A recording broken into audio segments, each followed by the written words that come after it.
Hello and welcome to your lesson for 3.2 out of a Larson calculus book. This is for Calculus 1, covering Rolle's theorem and mean value theorem.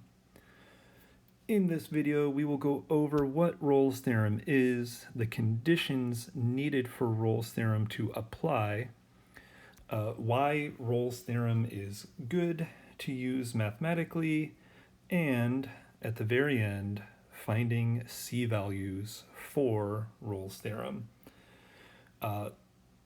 Then we will move on to mean value theorem, the conditions that you need for mean value theorem to apply, and then finding c-values for mean value theorem. So I don't know if you guys can see this out there, but Rolle's theorem and mean value theorem are going to be very, very similar. Let's get into it. Rolle's theorem. Rolle's theorem states, let f be continuous.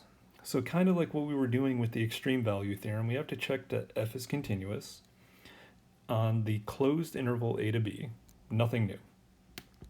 And the function also has to be differentiable on the open interval a to b. So that's a little bit new from the extreme value theorem.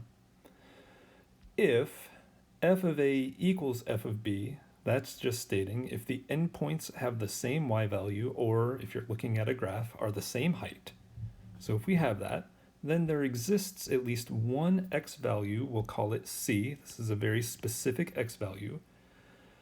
There exists at least one x value c in the open interval such that f prime of c equals 0. And really what this is saying in disguise is that if all of these conditions are met, so here's one, it has to be continuous on AB. Here's a second condition, differentiable on AB, the open interval.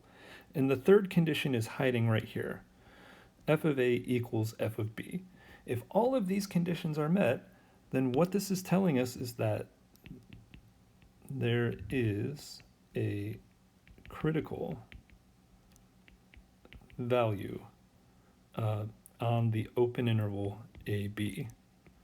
And I can say this because a critical value is where the derivative equals 0. Now it is super important to make the big distinction here. When a derivative equals 0, that means we can find maxes and mins. If the derivative is undefined, that doesn't always mean we can find maxes and mins. So just for example, really quickly, well, I'll go over it in a specific example and you can see why a little bit later. But this is very, very powerful because we are guaranteed to have a critical value at which we can find either a maximum or a minimum value, which is awesome. And to understand how Rolle's theorems works in pictures, we will go to the next slide.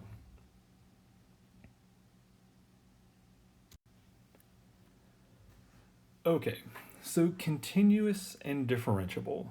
We have a function here. This function at the top is continuous and differentiable. So I can say that it is continuous and differentiable because there are no sharp turns, there are no cusps, there are no discontinuities.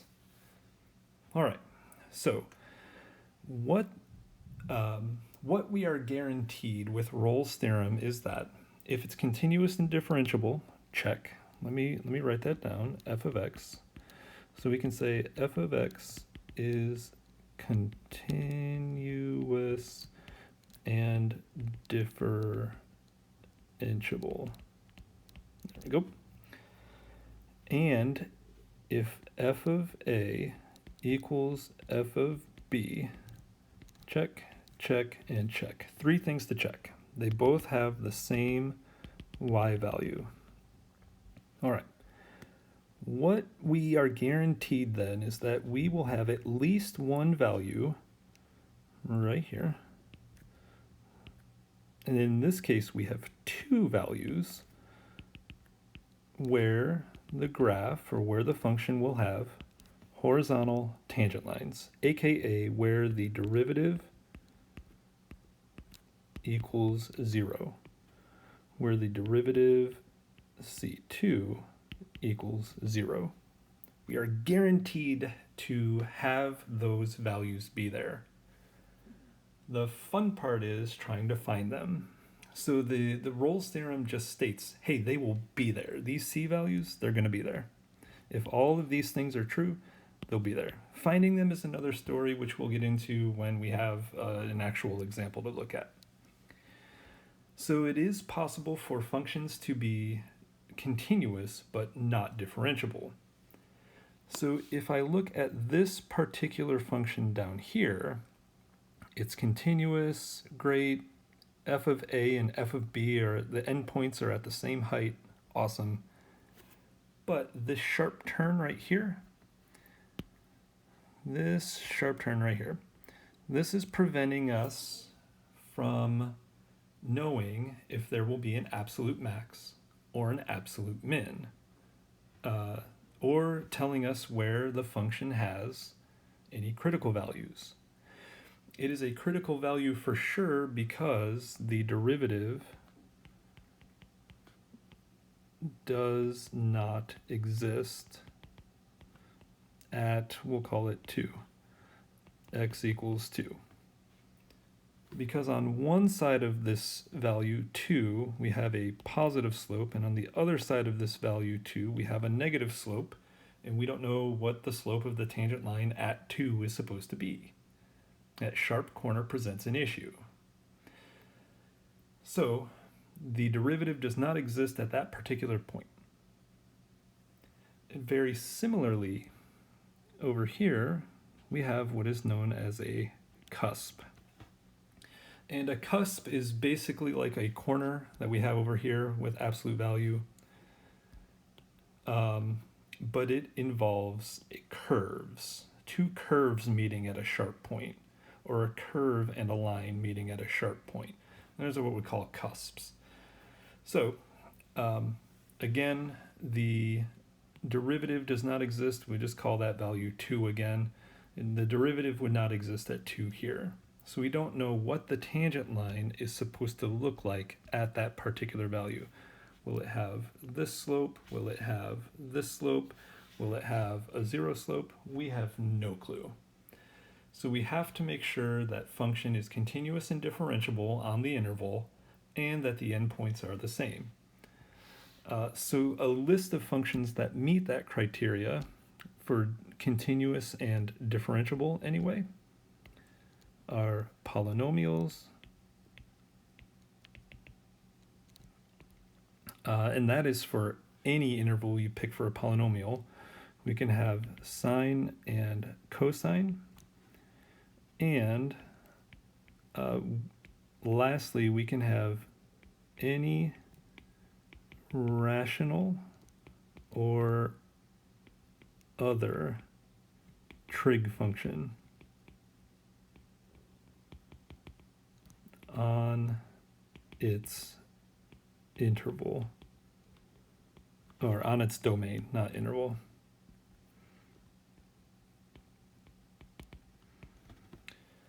So as long as we don't pick something that has a discontinuity in the interval, it is going to be continuous and differentiable. Now you've already seen here continuous but not differentiable. Anything absolute value,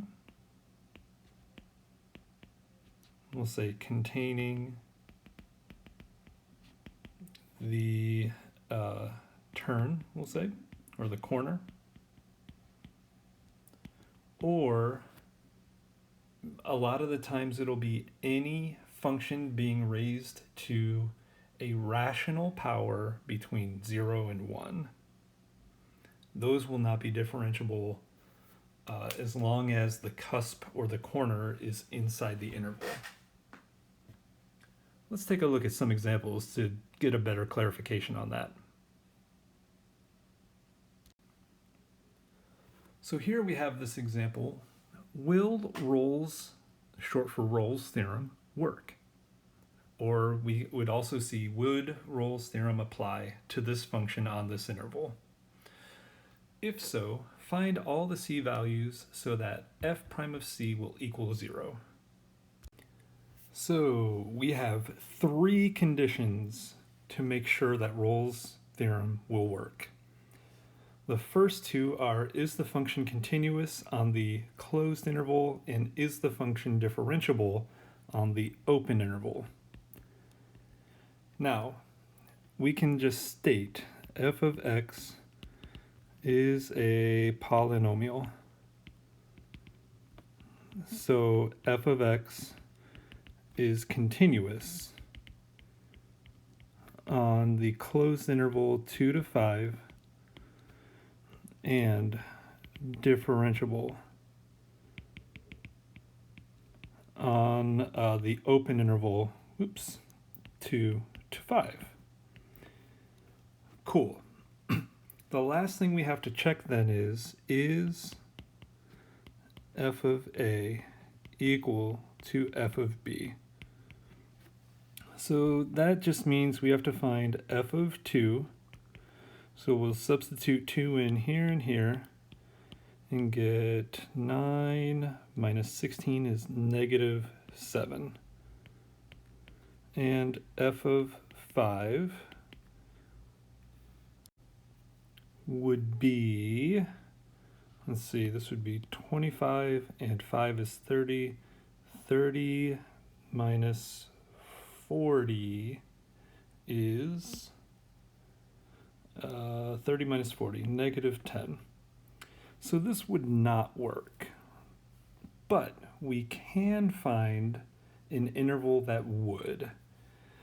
So because f of a does not equal f of b, Rolle's does not apply for this function on this interval.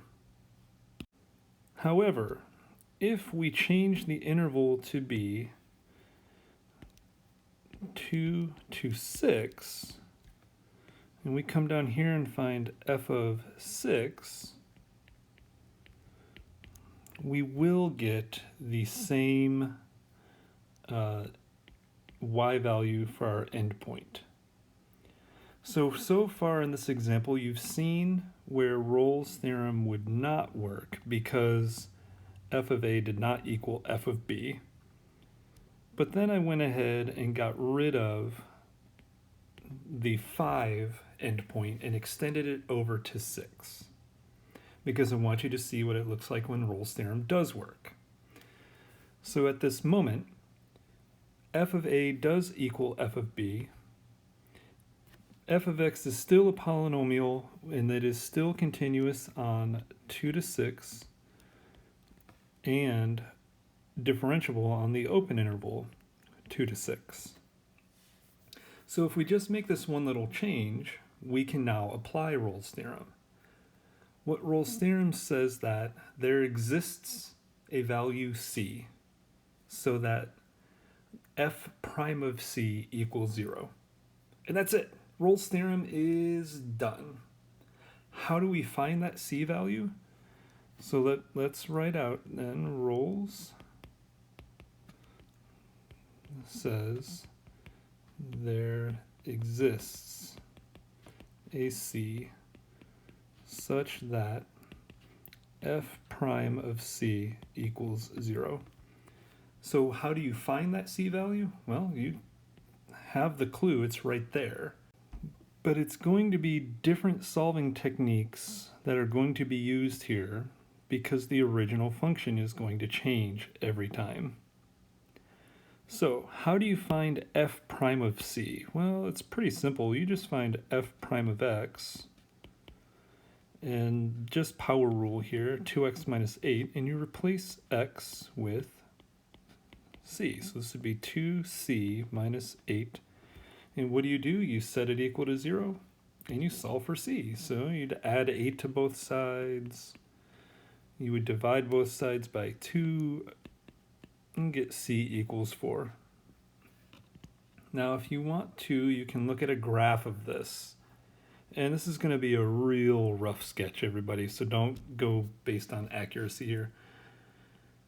What's happening here is we have a negative, we have a positive 2, and we have a positive 6, and we have a graph that looks something like this, negative 7. I know it's quadratic, I know it's opening up, so it's doing something like this. It is continuous on the closed interval 2 to 6. It is differentiable on the open interval 2 to 6. The endpoints have the same y value. So at 4, what this is telling me then is at 4, we have a point on our graph that has a horizontal tangent line, aka we are finding a critical value that will actually give us some sort of max or min. In this case, it's a minimum.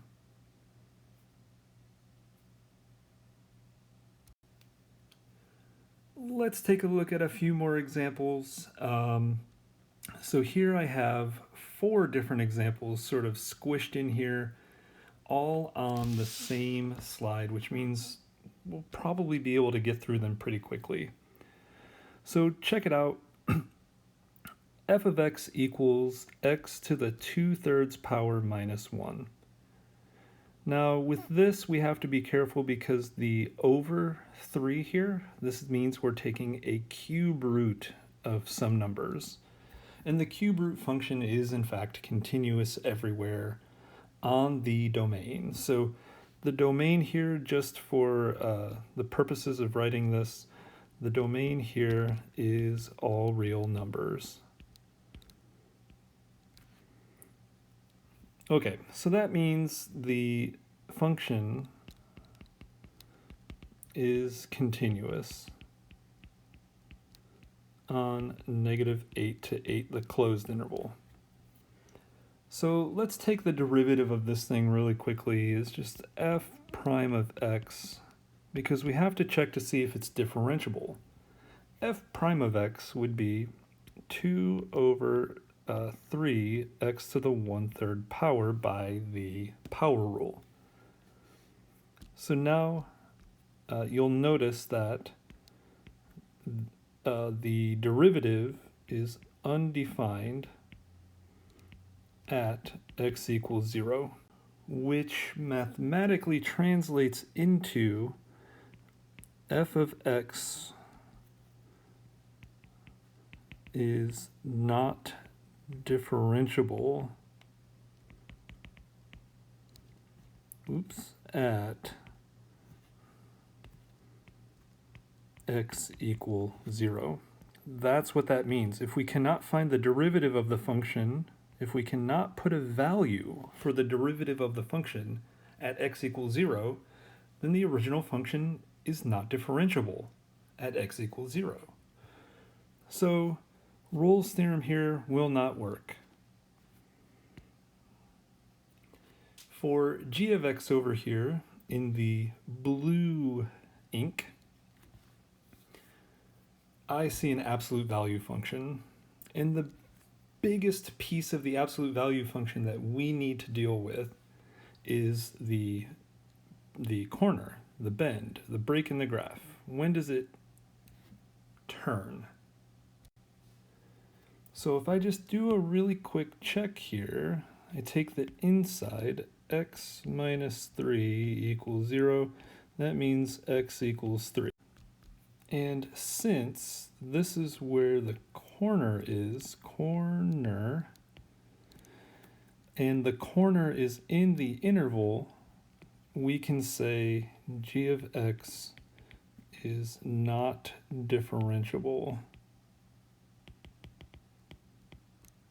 at x equals 3, and we can conclude again that, hey, Rolle's theorem again would not work. Now, let me see here. For the next 2 examples, it's really 2 examples in one down here in the purple ink. And for this particular example over here on the left, if we look at this function f of x on the same interval as this one over here, you can see pretty quickly that f of x is not continuous on the interval -2 to 2. And that's because there is a vertical asymptote at x equals -1, and that vertical asymptote is in this particular interval. So then on this particular function on this interval, we can see that h of x is continuous on this interval because the only asymptote is when x equals -3. And x equals -3 vertical asymptote is not in this interval. So that means we have to check to see, is this function differentiable on this interval? So if you find the derivative at the snap of a finger, you can see that the only discontinuity here is still going to be x equals -3. So from here, we could say that this function, h of x, is differentiable on the open interval. So we can write those facts out,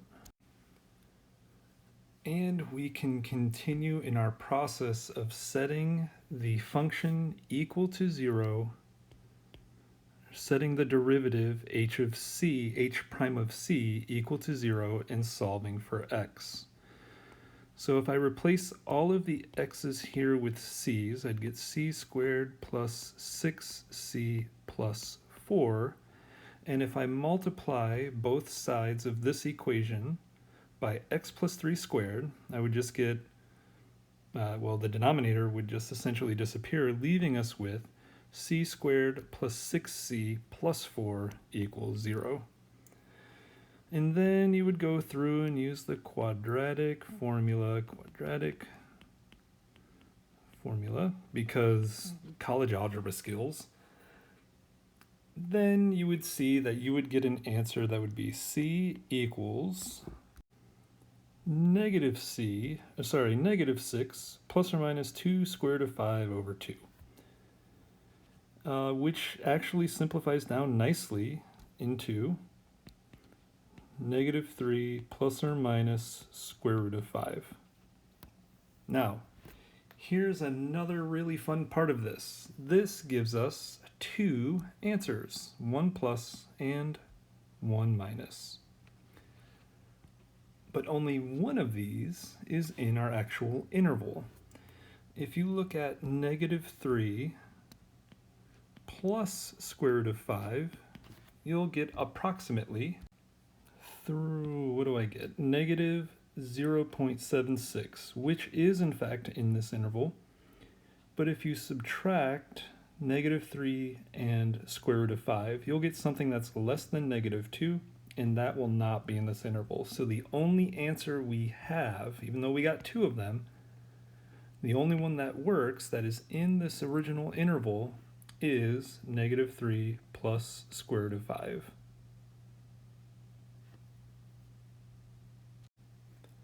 All right, let's switch gears just a little bit here. Something that will be very similar, feel very similar to what you just did, but still different.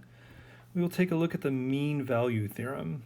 And the mean value theorem, as I mentioned in the first slide, only has two conditions. Here they are.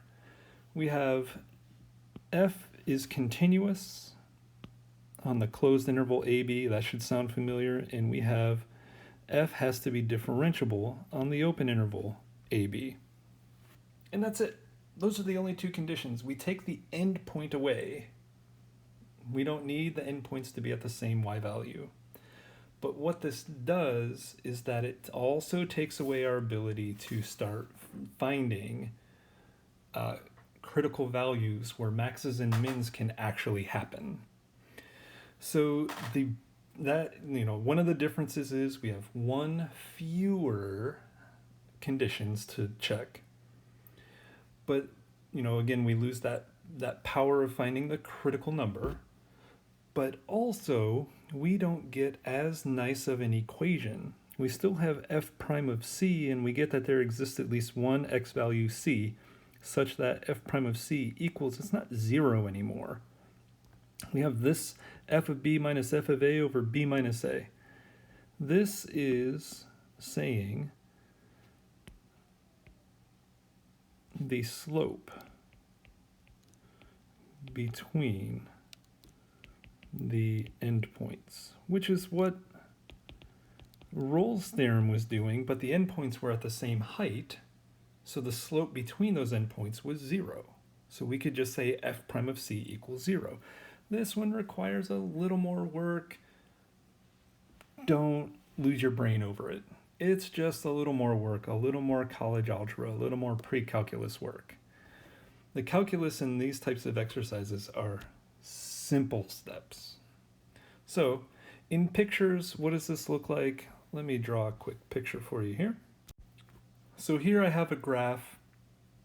It's a polynomial graph, and it is continuous on the closed interval from a to b. It is also differentiable on the open interval from a to b. And you can tell that it's differentiable because there are no cusps or corners or discontinuities here between a and b. So what I'm going to do, and you may hear it, is I'm going to put my ruler down, and if you take a look at the slope of the endpoints, the slope of these endpoints is definitely not equal to 0. It's not flat. But since we have the conditions met, it being differentiable and continuous on the open and closed interval respectively, I can find c values, like right there, and maybe like right there, that have slopes of tangent lines that match the slope of the endpoints.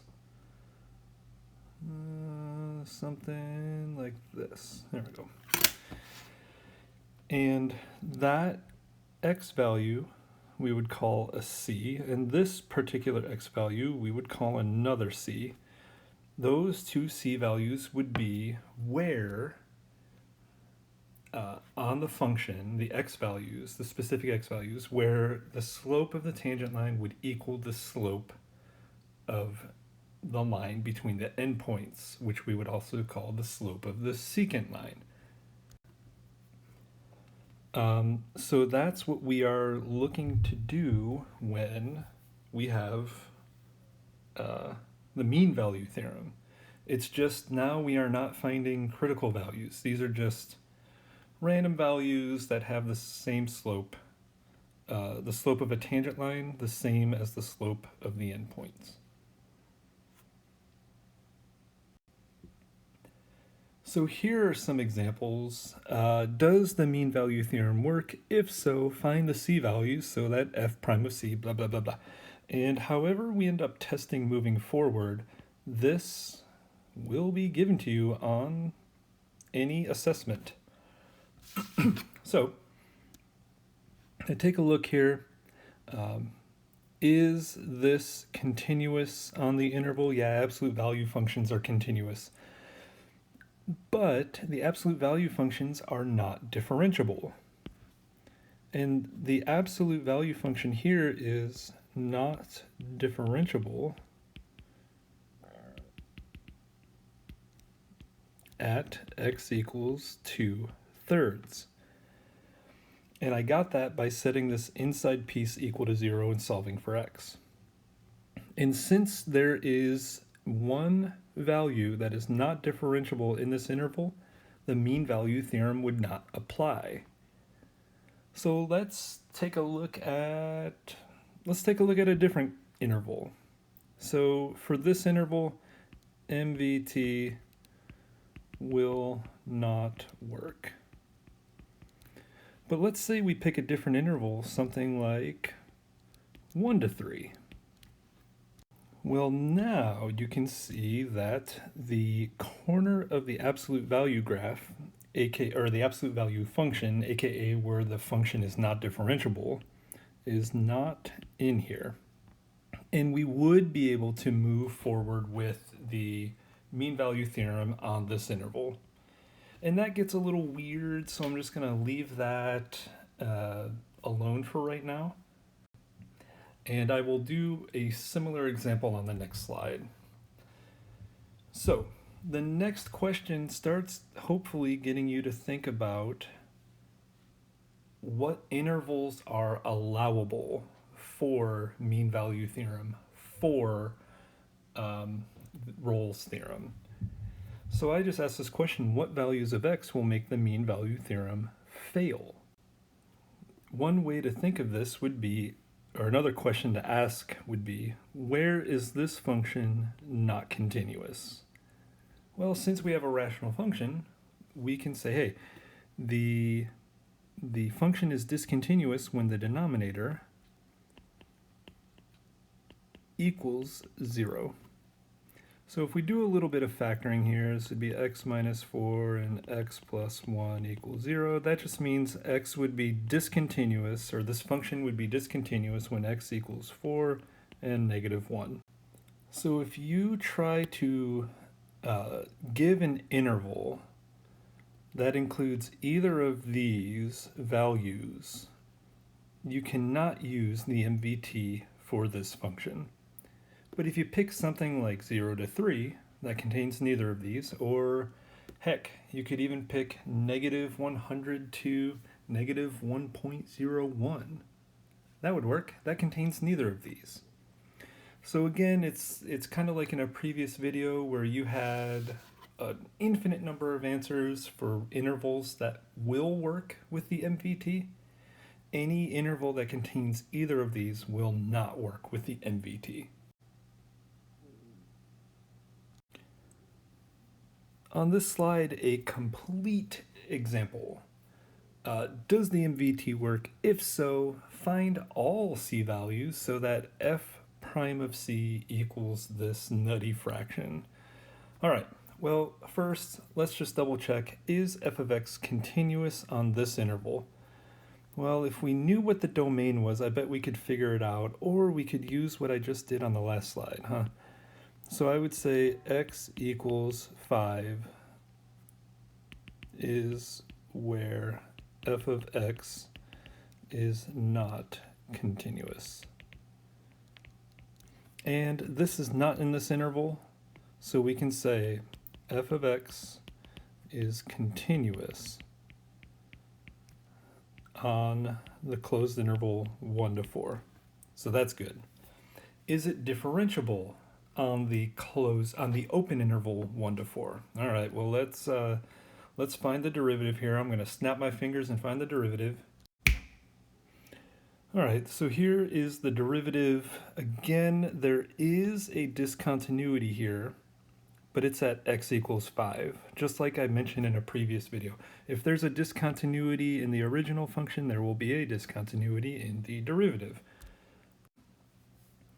So, yeah, it's the derivative is continuous on this interval, so we can say that f of x is differentiable on the open interval 1 to 4. Now, last thing. Oh, yeah, so we can move on with using the MVT. The last thing I was just referring to was we have to figure all of this out now. So I'm going to go ahead and just substitute 4 in here. So it'd be 4 over negative 1. So f of b minus f of a over b minus a. Let's write that out. F of b minus f of a all over b minus a. That would be negative 4 minus, if I put 1 in here, because that's what a is, 1, what would that be? 1 over negative 4 minus negative 1/4 all over. What am I left with here? This is, 4 minus 1. Sure.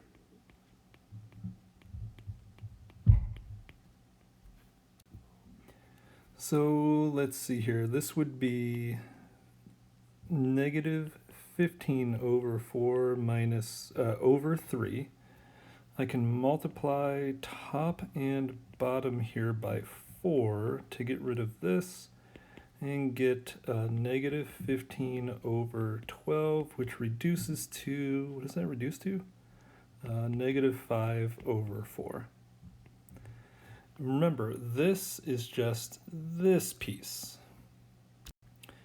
So what we would have to do now is set our derivative with c as the variable. So I'm going to say f prime of c would be equal to negative 5 over c minus 5 squared equals, what is that? Negative 5 over 4. So here's the derivative with c plugged in, as we are trying to find the derivative with c plugged in. And I had to find the derivative anyway to see if the original function was differentiable. So I just substituted c in here. This is the slope we found between the endpoints here. And I can multiply both sides by, I guess you could say cross multiply here.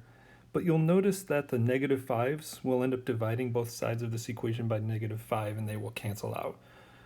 So we will get a new equation that is 4 equals c minus 5 squared. And this is set up super perfectly for the square root property. So I'm going to take the square root of both sides. I'm going to get plus or minus 2 equals c minus 5. And then I can add 5 to both sides and get c equals 5 plus or minus 2. Now again, this does give us two different answers. If you add them, you'll get c equals 7. If you subtract these two numbers, you'll get c equals 3. 7 is not in our original interval, so our only answer here is 3. I think it's time we look at that absolute value weird example from the last slide. So we have already discussed that this function here breaks down into this, and that the mean value theorem will in fact work. So from here, I'm going to just look at this particular piece of the function because that's what's on this interval. So we will have f of x equals 3x minus 2. Now, the derivative, because we will need it eventually, is equal to 3. So while I'm here, I'm just going to replace the x with c, and you'll notice that on this side of the derivative, it, like changing from x to c doesn't change anything about our derivative. It's equal to 3. All right, so now what we would need to do is we would need to find f of b minus f of a all over b minus a. So if you substitute 3 in here, 3 times 3 is 9, minus 2 is 7, well, the absolute value of 7 is 7, minus f of a, 3 times 1 is 3 minus 2 is 1. Absolute value of 1 is 1. All over, what would that be? 3 minus 1, b minus a. This is 6 over 2, which is 3. So, this is f of b minus f of a all over b minus a. So what we are supposed to do then is we are supposed to set f of b, whoops, let me just do it like this here. We are supposed to set this equal to f prime of c. So if we do that, I'm going to set 3 equal to 3. And that's really weird to see. So 3 equals 3. solve for c. There's no c to solve for. And in fact, this is true. This is true for every c in the interval 1 to 3. So this is a really strange example where every single x value on the open interval here, remember we do not include the endpoints, that every single c value in this open interval from 1 to 3 works. And that's simply because we are applying the mean value theorem to a linear function. Every single point on a linear function has a tangent line with this slope. So every single point on the open interval has this slope for a tangent line. What's the slope between any 2 points on this line? The original function is 3. So every single value works, and it's just an odd example. I don't know that you'll ever see it again, but I thought it was a very interesting one to put out there for you all to see. The last example here is physics. Everybody's favorite, including my own. That is sarcasm. So here we have a free fall example. So we say let s of t equal this, represent the height of an object dropped from a height of 500 feet after t seconds. Find the average velocity from 0 to 5 seconds, and then use the MVT to find the time the instantaneous velocity equals the average velocity. So again, the average velocity for any function is s of b minus s of a all over b minus a. And you're seeing this, and of course it feels like the right side of the equation of the mean value theorem. So if we substitute this 0 to 5 seconds, time would be our interval here from 0 to 5. So this would be our b, this would be our a, and now I can use the word substitute. We could substitute 5 in here and get 377.5. And if you substitute 0 in there, I can do this one all in my head. You will get negative 500. Oops, it's a positive 500. I lied, I couldn't do it in my head. And then in the denominator, it'll be b, which is 5, minus 0, which is a. And we are left with negative 122.5, all divided by 5, which gives you an average velocity of negative 24.5, and this would be feet per second. And I realize that I'm mixing my units. This is a meters equation, and I gave feet, so I see feet, I'm going to write feet. It will be much more clear when you start working these exercises on your own.